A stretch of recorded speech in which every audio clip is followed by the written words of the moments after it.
How much does it cost to rob 6 banks at the same time? Not millions of dollars in equipment. Not a crew of elite hackers with military-grade tools. In Brazil, in the summer of 2025, the answer was about $920. That's what criminals paid one IT employee for his username and password. And with that single login, they pulled off the biggest digital bank heist in the country's history. $140 million, gone in under 3 hours. This is the true story of how it happened, and why the exact same weakness is sitting inside almost every company on Earth right now, including maybe yours. It starts in March of 2025 outside a bar in São Paulo. A 48-year-old IT technician named João Roque is leaving for the night when strangers approach him. They know who he is, they know where he works. And that's the detail that should stop you cold, because this was not random. These criminals had done their homework. Roque worked for a company called C&M Software. You've never heard of it, and that was the whole point. C&M wasn't a bank. It was the connector, the technology company that linked dozens of smaller banks and financial institutions to Brazil's central bank, and to Pix, the instant payment system that moves money across the entire country in seconds. Think of it this way. The banks were fortresses. C&M was the company that held the keys to the bridge connecting all of them. The hackers didn't target the fortress. They targeted the guy with the keys. And here's what they offered him. Roughly $920. That's it. For his corporate login and password. Not a life-changing fortune. Not a suitcase full of cash. Less than $1,000 for credentials that guarded access to the reserve accounts of the national banking system. And he said yes. Later, they paid him about $1,850 more, delivered in cash, in small bills, by motorcycle courier, to type specific commands into the company's systems, commands the hackers sent him through a messaging app. He never even met the people he was working for. He was a remote-controlled insider, following instructions from ghosts. Now, Roque thought he was being careful. He swapped out his cell phone every 15 days so he couldn't be tracked. He only communicated with the criminals by phone. In his mind, he was a ghost too. Keep that in mind for later, because it did not work out the way he planned. June 30th, 2025. The night of the heist. Using Roque's credentials, the hackers logged into C&M's systems, and just like that, they were standing inside the infrastructure connected to the Central Bank of Brazil. No alarms, no forced entry. To every security system watching, this was just an employee logging in. That's what makes insider attacks so terrifying. The door wasn't broken. The door was opened from the inside. And then they moved fast. They went after the reserve accounts, the massive pools of money that banks keep with the central bank to settle transactions between each other. Not customer accounts, the bank's own money.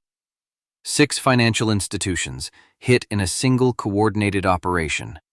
Fraudulent transfer after fraudulent transfer fired through the instant payment system, a system specifically designed to move money in seconds, 24 hours a day.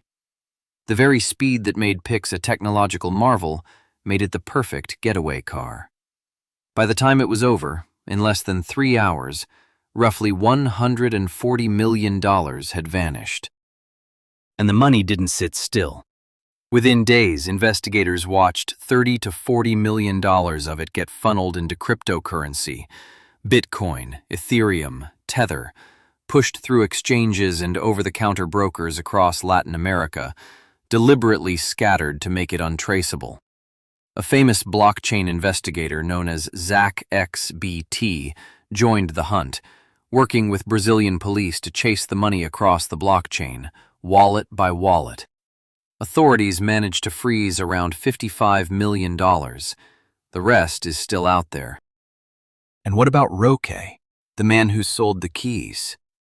All his precautions, the burner phones, the couriers, the secrecy, bought him almost nothing. Police arrested him in São Paulo on July 3rd, 3 days after the heist. He sold access to $140 million, and his cut was less than $3,000 and a pair of handcuffs. So what's the lesson here? Because this story isn't really about Brazil, and it isn't really about banks. Here's the uncomfortable truth. The company that got breached said it themselves. This wasn't a technical failure. No vulnerability was exploited. No firewall was cracked. The security systems worked exactly as designed. The human being failed. And that's the blind spot almost every business shares. Companies spend millions on technology to keep criminals out, and almost nothing preparing for the employee who lets them in. Think about your own workplace. How many people have logins that could do real damage? How many vendors and contractors and IT providers have access to your systems? Because hackers have figured out the math. Why spend months trying to break encryption when you can spend $900 at a bar? 3 takeaways before you go. 1.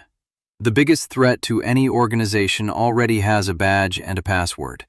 Trusted access needs limits. No single login should ever be able to touch everything. 2.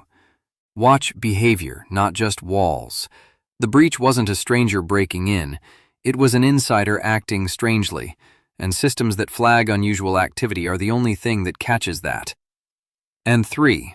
Your security is only as strong as your most underpaid, most overlooked employee on his worst night, standing outside a bar, listening to an offer.